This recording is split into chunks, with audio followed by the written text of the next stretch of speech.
이 시간 우리에게 주시는 하나님 말씀은 신약성경 마태복음 26장 1절에서 13절 말씀입니다.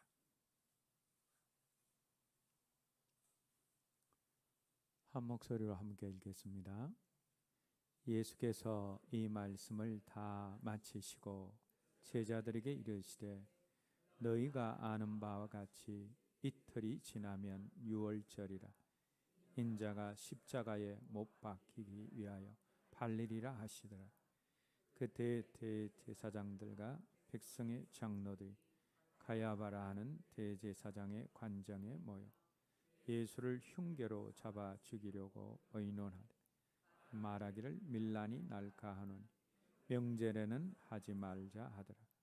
예수께서 베다니 나병한 자 시몬의 집에 계실 때 한 여자가 매우 귀한 향유 한 옥합을 가지고 나와서 식사하시는 예수의 머리에 부으니 제자들이 보고 붕괴하여 이르되 무슨 의도로 이것을 허비하냐. 이것을 비싼 값에 팔아 가난한 자들에게 줄 수 있었겠도다 하거늘 예수께서 아시고 그들에게 이르시되 너희가 어찌하여 이 여자를 괴롭게 하느냐. 그가 내게 좋은 일을 하였느니 가난한 자들은 항상 너희와 함께 있거니와 나는 항상 함께 있지 아니하리. 이 여자가 내 몸에 이 향유를 부은 것은 내 장례를 위하여 함이니라. 내가 진실로 너희에게 이르노니 온 천하에 어디 있든지 이 복음이 전파되는 곳에서는 이 여자가 행한 일도 말하여 그를 기억하리라 하시니라. 우리나라 사람들은 칭찬에 참 인색합니다. 왜냐하면 우리 문화 자체가 자기 자랑이나 또 자기와 가까운 사람들을 칭찬하면 무언가 좀 모자라고 또 무언가 좀 덜 떨어진 사람처럼 취급하는 경향이 있기 때문입니다.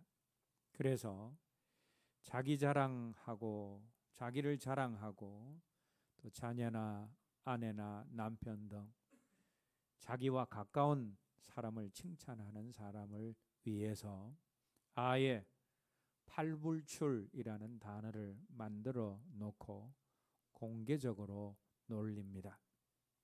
자랑하고 칭찬하면 팔불출이라고 놀리는 이러한 우리 문화 때문에 우리나라 사람들은 가장 많이 칭찬해야 하는 대상을 칭찬하지 못하고 살 때가 많습니다. 그런데 이런 현상은 교회 안에서도 마찬가지입니다. 교회에서의 칭찬 역시 잘못 인식된 경우가 많습니다. 겸손을 강조하고 오른손이 하는 일을 왼손이 모르게 은밀하게 일하기를 강조하고 하나님만 보시면 되는데 드러내놓고 사람들 앞에 칭찬할 필요가 없지 않는가 하는 이런 생각들로 인하여서 교회 안에서도 칭찬에 대해서 부정적인 인식을 가지고 있고 그래서 마땅히 해야 할 칭찬을 하지 못하는 경우가 많습니다. 그런데 성경은 칭찬을 아주 긍정적인 것으로 보고 칭찬을 강조하고 있습니다. 먼저 성경은 하나님께 대한 칭찬을 강조하고 있습니다. 우리가 해야 할 칭찬 중에 가장 중요한 칭찬이 무엇입니까? 바로 하나님을 향하여 하나님께 우리가 드리는 칭찬입니다. 우리 하나님은 어떤 분이십니까?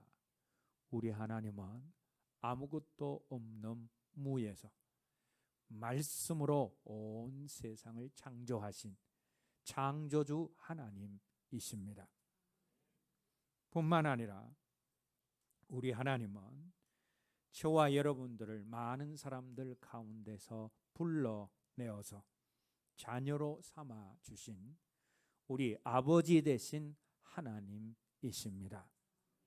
그리고 그 하나님은 우리를 구원하시기 위해서 하나뿐인 독생자까지도 아끼지 아니하시고 십자가에 내어 주신, 우리에게 복 주시기를 원하시고 상 주시기를 원하시는 하나님이십니다. 창조주 되신 하나님, 우리의 아버지 되시는 하나님, 우리에게 복 주시고 상 주시는 하나님은 우리로부터 마땅히 칭찬받아야 할 분이십니다. 그런데 피조물인 우리가 창조주 하나님을 칭찬한다라는 표현을 감히 쓸 수 없기 때문에 우리는 하나님을 칭찬한다라는 표현 대신에 하나님께 감사하고 하나님을 찬양하고 하나님께 영광을 돌리고 하나님을 기뻐하고 경배한다라는 용어를 대신해서 사용하고 있습니다. 하나님께 대한 감사와 찬양, 하나님께 영광을 돌리고 하나님 그분을 기뻐하고 경배하는 이것이 하나님을 향한 우리의 칭찬입니다. 구약의 시편 말씀에 가득한 내용이 무엇입니까? 하나님이 행하신 기이한 일들에 대한 감사와 영광을 돌리는 모습이 가득하고, 더 나아가 하나님 그분 자체를 기뻐하고 찬양하고 경배하는 내용이 가득합니다. 오늘 저와 여러분들의 삶 가운데서도 이러한 하나님께 대한 칭찬이 마땅히 가득해야 합니다. 창조주 되시고 아버지 되시고 상 주시는 하나님께 대한 찬양과 감사, 하나님께 돌리는 영광과 경배, 하나님을 기뻐함이 저와 여러분들의 삶 가운데서 풍성하고 가득하기를 주님의 이름으로 기원합니다. 자, 이렇게 우리는 가장 먼저 하나님께 칭찬을 드려야 합니다. 그리고 두 번째로 우리는 칭찬해야 할 사람들을 칭찬해야 합니다. 왜냐하면 우리 하나님도 사람을 칭찬하시기를 즐겨하시는 분이시기 때문입니다. 하나님은 창세기에 노아를 당대 의인으로 칭찬하셨습니다. 100세 때 얻은 아들인 이삭을 번제로 기꺼이 드리는 아브라함의 순종하는 믿음을 하나님께서 칭찬하셨습니다. 욥기에도 하나님이 욥을 칭찬하시는 내용이 나옵니다. 욥기 1장 8절 말씀을 보시면 여호와께서 사단에게 이르시되 내가 내 종 욥을 주의하여 보았느냐, 그와 같이 온전하고 정직하여 하나님을 경외하며 악에서 떠난 자가 세상에 없느니라. 하나님이 사단 앞에서 흥분하셔서 욥의 삶과 신앙을 칭찬하고 계시는 말씀입니다. 사단은 할 수만 있으면 욥을 흉보고 그의 삶과 신앙을 저급한 신앙이라고, 무슨 이유와 까닭이 있기 때문에 하나님을 신앙하는 것이 아니냐고, 무슨 이유와 까닭 때문에 하나님을 신앙하는 저급한 신앙이라고 폄하하고 비난하려고 했지만 하나님은 욥을 칭찬하셨습니다. 민수기 12장 7절에서 하나님은 모세를 내 종 모세는 그렇지 아니하니 그는 내 온 집에 충성함이라 라고 칭찬하셨습니다. 그런데 여러분, 모세가 하나님께 대해서 이 칭찬을 받은 때가 언제인 줄 아십니까? 모세의 형 아론과 누이 미리암이 모세가 에디오피아 여인 쿠스 여인을 아내로 들였다고 비난할 때 하나님이 그들 앞에서 모세에 대해서 하신 칭찬입니다. 사람들은 비난하지만 우리 하나님은 칭찬하시는 분이십니다.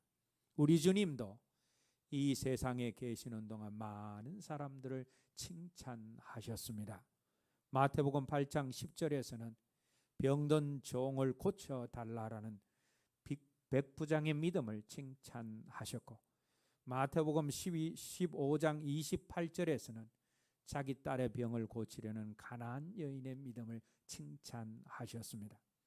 누가복음 15장에서는 자신의 문둥병을 고침받고 주님께 감사하려고 돌아온 사마리아 사람을 칭찬하셨습니다.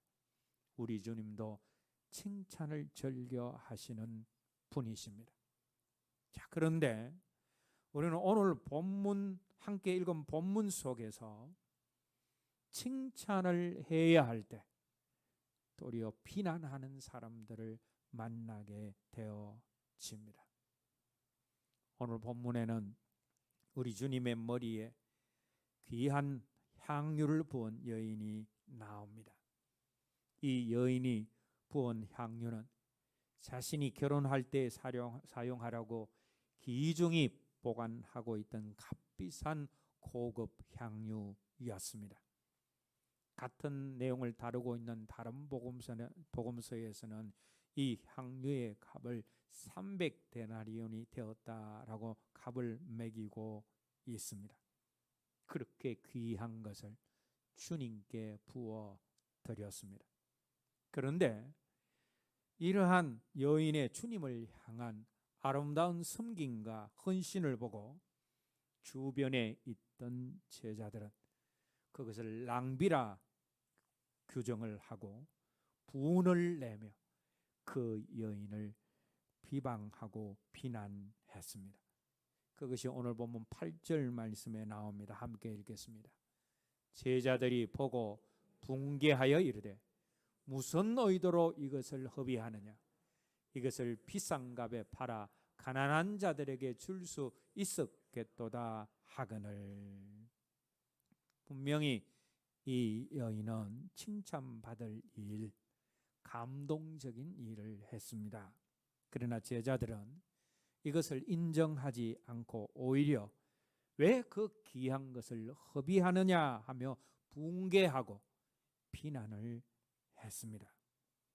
그런데 이때 주님은 제자들의 그 입을 막으시고 그 여인을 괴롭히지 말라 하시면서 도리어 그 여인을 칭찬하셨습니다. 그 칭찬이 오늘 보면 10절 말씀에 나옵니다. 10절 말씀 읽겠습니다. 예수께서 아시고 그들에게 이르시되 너희가 어찌하여 이 여자를 괴롭게 하느냐? 그가 내게 좋은 일을 하였느니라. 주님이 이 여인을 어떻게 칭찬하셨습니까?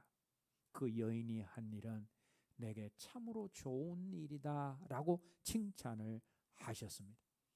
아울러 13절 말씀을 보시면 이 여인이 행한 이 일이 복음이 전파되는 어느 곳에서나 영원히 기념될 것이다 라고 말씀하셨습니다. 이것은 그 여인을 향한 주님의 큰 격려와 위로였고 칭찬이었습니다. 자신들이 붕괴하면서 비난한 여인을 주님이 칭찬하실 때 제자들이 얼마나 무안했겠습니까? 그러므로 여러분, 오늘 우리들도 조심하고 주의해야 합니다. 주님이 칭찬하시는 그 사람을 우리가 비난할 수 있기 때문입니다. 내가 하지 못하는 일을 남이 하면 그 사람을 칭찬하고 격려해야 하는데 그 사람에게서 비난거리를 찾는 사람들이 많습니다. 하나님이 인정하시고 칭찬하시는 사람을 자기 기준과 자기 생각과 자기 기분에 따라서 정죄를 합니다. 하나님은 그런 행동을 기뻐하시지 않고 너무나 싫어합니다. 왜냐하면 그런 일은 악한 사단 마귀가 하는 일이기 때문입니다. 사단은 언제나 감사거리보다는 원망 불평거리를 찾게 만듭니다. 칭찬거리보다는 비난거리를 찾게 만듭니다. 사단은 의인도 죄인으로 만들어 버립니다. 오늘 본문 앞부분에 나오는 예수님을 십자가에 못 박으려는 대제사장과 백성들의 장로가 의인을 죄인으로 만드는 사단의 도구가 되어져 있는 것을 보게 되어집니다. 여러분, 사단은 의인도 죄인으로 만들어 버립니다. 하나님이 칭찬하시는 욥을 폄하한 존재가 사단입니다. 욥을 칭찬하는 하나님의 말씀을 뒤집으려고 한 존재가 바로 사단 마귀입니다. 앞에서 말씀드린 것과 마찬가지로 우리나라 사람들에게 발견되는 아쉬운 일이 있다면, 아쉬운 면이 있다면 칭찬에 인색하다라는 겁니다. 칭찬보다는 비판이나 흠잡기를 좋아합니다. 정치권을 보면 자기와 성향이 다르면 무조건 흠집내기에 혈안이 되어져 있습니다. 개인적인 관계에서도 마찬가지입니다. 자기 생각과 다르고 자기 의견과 다르면 적대시합니다. 어떤 한 사람의 인생을 객관적으로 보면 분명한 공적도 있고 과오도 있습니다. 공적은 공적이어야 하고 과오는 과오이어야 하는데 공적도 과오로 치부하고 그 사람 인생 전체를 실패자로 만들어 버립니다. 그런데 여러분, 칭찬이 없는 세상, 비판과 정죄만 있는 사회는 사람을 키우고 사람을 세우지 못하고 사람을 무너뜨리고 다 죽입니다. 이 사람은 이것 때문에 죽이고 저 사람은 저것 때문에 죽이고, 그래서 나중에는 서로 죽이고 죽이는 자리로 가서 함께 다 죽게 되어집니다. 아무도 칭찬할 만한 사람이 없는 사회, 누구도 존경할 수 없는 사회는 소망이 없습니다. 다윗에 대한 사람들의 칭찬에 열받아서 다윗을 죽이려고 마음먹은 사람이 사울이었습니다.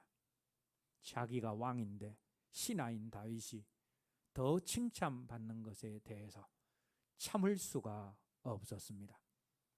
그런데 그런 사울이 다스리던 시대, 사울이 다스리던 이스라엘에게는 희망이 없었습니다. 그런데 사울이 죽고 다윗이 이스라엘의 왕이 되었습니다.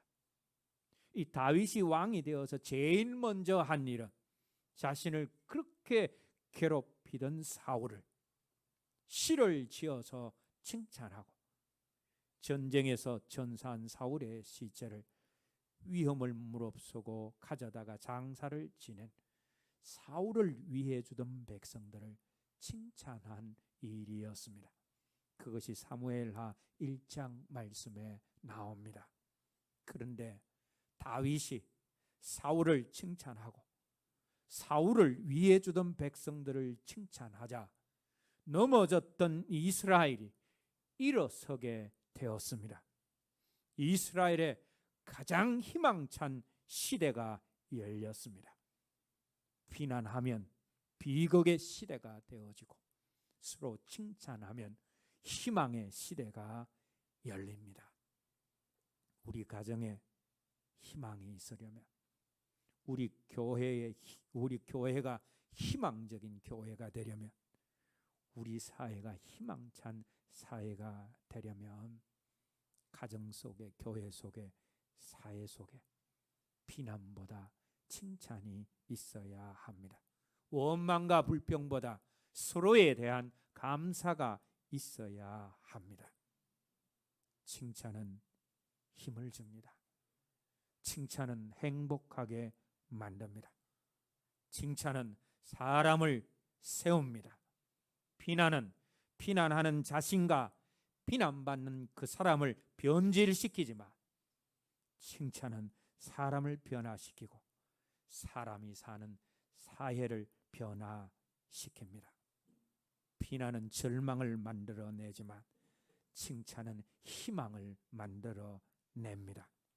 우리 모든 가정과 우리 교회와 우리 사회가 서로를 향하여서 감사와 칭찬이 풍성하여서 내일이 기대어지는 희망찬 가정, 교회, 사회가 되어지기를 주님의 이름으로 기원합니다. 세 번째로 우리가 하나님을 칭찬하는 것, 또 사람을 칭찬하는 것이 중요하지만 근데 그보다도 더 중요한 일이 있습니다.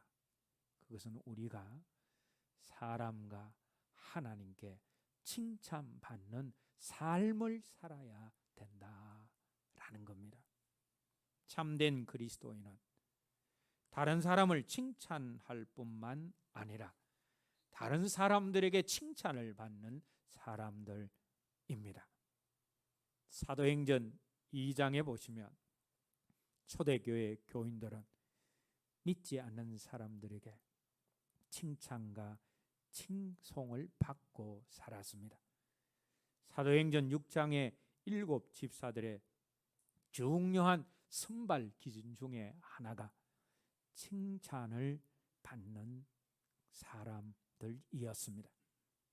사도행전 10장의 고넬료는 구제하는 일이 많아서 백성의 칭찬을 받았습니다.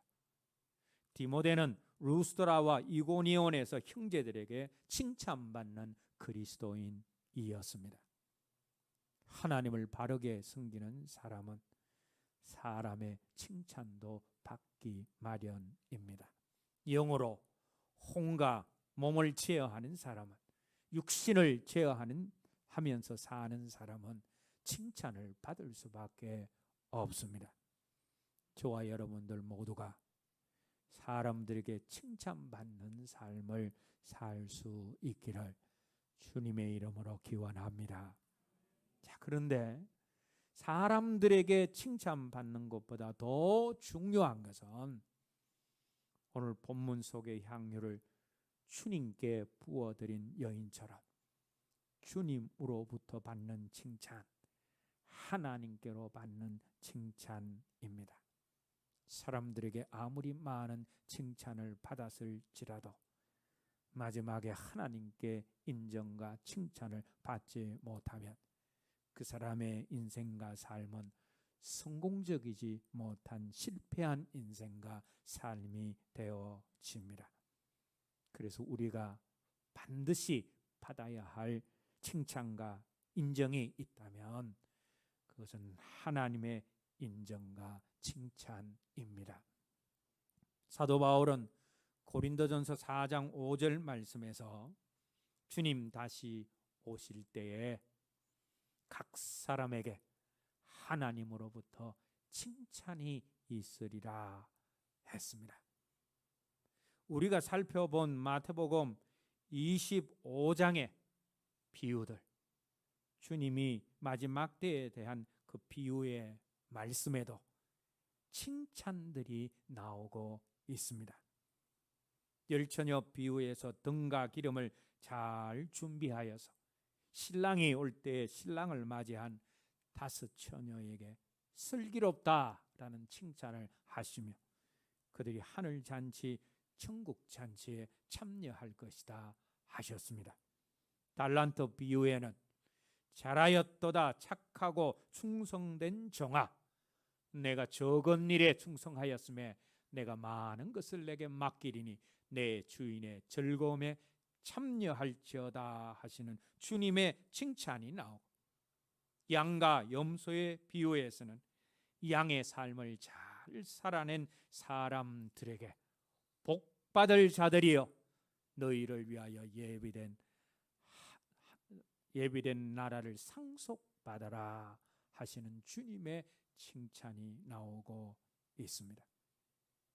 사랑하는 여러분, 오늘 저와 여러분들 모두가 마태복음 25장에 나오는 모든 비유 속에서 칭찬을 받은 사람들처럼 마지막 때 주님의 칭찬과 인정을 받는 사람들이 다 되시기를 주님의 이름으로 기원합니다.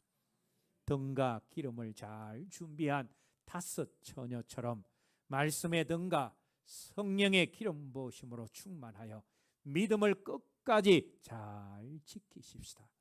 그래서 마지막에 믿음에 관한 한 주님의 인정과 칭찬을 들으십시다.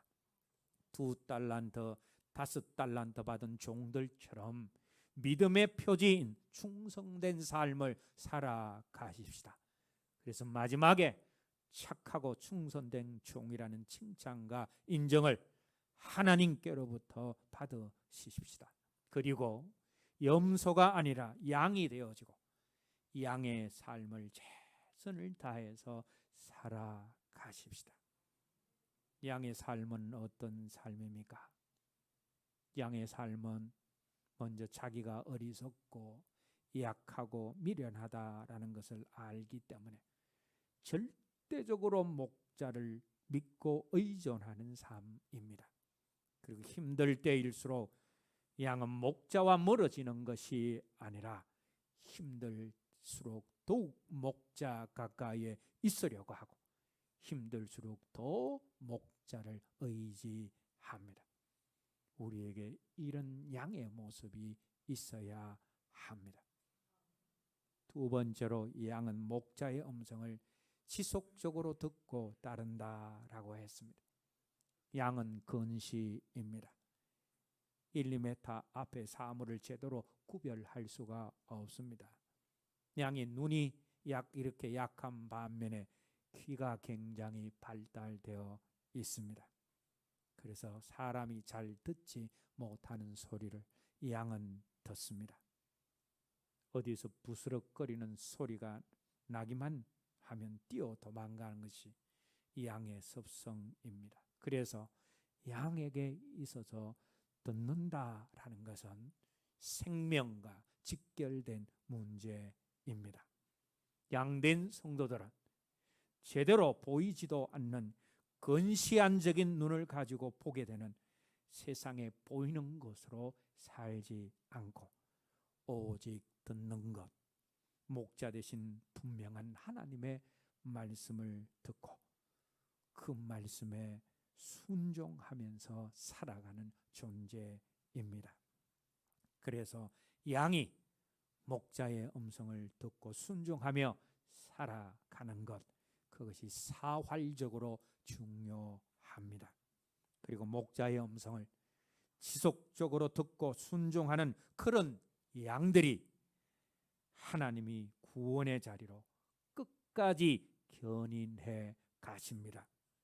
3 번째로 양은 이웃에게 선을 베풀고 사랑하는 삶을 삽니다. 양이 된 사람들은 지극히 작은 자에게 먹을 것을 주고 입을 것을 주고 병들었을 때 돌보았습니다. 감옥에 갇혀 도움의 손길이 필요할 때 그들을 섬겼습니다. 힘들고 어려운 자들에게 선을 베풀고 사랑했습니다. 양들의 특징은 다른 사람의 고통에 대해서 결코 외면하지 않는 것입니다. 이웃에게 선을 베풀고 사랑하는 삶이 양의 삶입니다. 자기 기분에 따라서 사람을 욕하고 자기 감정에 따라 들이받고 사는 사람은 양이 아니라 염소입니다. 4 번째로 양의 특징은 이웃에게 베푼 자기들의 사랑과 선을 기억하지 않는다라는 겁니다. 참된 양들은 자기들이 베푼 선행을 기억하지 않습니다. 자신들이 행한 그 선행을 너무 미미한 작은 것으로 생각을 하거나 아니면 그 모든 것을 자기 힘으로 한 것이 아니라 하나님이 도와주셔서 할 수 있었다라고 생각하기 때문입니다. 염소는 자기가 남에게 해준 것을 잊지 않고 낱낱이 기억하면서 다른 사람에게 자신에게 그렇게 해줄 것을 강요하며 그렇게 하질 않을 경우에는 분노하고 원수 맺는 자리로 갑니다. 자기 기분이나 자존심이 상하면 하나님도 신앙도 말씀도 안중에 없습니다. 우리는 이런 염소의 삶을 버리고 마지막에 주님의 칭찬과 인정을 받는 양된 삶을 살아가야 합니다. 이제 말씀을 맺겠습니다. 먼저 우리가 창조주 되시고 우리의 아버지 되시고 우리에게 복 주시고 상 주시는 하나님께 감사와 찬양과 경배를 드리는 하나님을 칭찬하는 사람이 되어야 합니다. 그리고 사람을 마땅히 칭찬해야 할 때 비난하고 정죄하는 어리석고 못된 사람이 아니라 주님처럼 전심으로 칭찬하는 사람이 되어야 합니다. 그리고 우리는 사람들의 칭찬과 인정을 받는 삶을 살아야 합니다. 그리고 더 나아가서 무엇보다 마지막에 하나님의 칭찬과 인정을 받는 사람이 되어야 합니다. 오늘 예배드리는 저와 여러분들 모두가 마지막 때 네가 믿음을 끝까지 지켰느냐, 네가 충성을 다했느냐, 네가 양의 삶을 살았느냐라는 질문을 통해서 우리의 삶을 최종적으로 평가하시는 주님의 칭찬과 인정을 받아오므로 마지막 때 주님의 칭찬과 인정을 받게 되는 사람들이 들어가게 되어지는 천국에 다 이룰 수 있기를 주님의 이름으로 기원합니다. 찬송 부르신 후에 오늘 들은 말씀 가지고 함께 기도하겠습니다.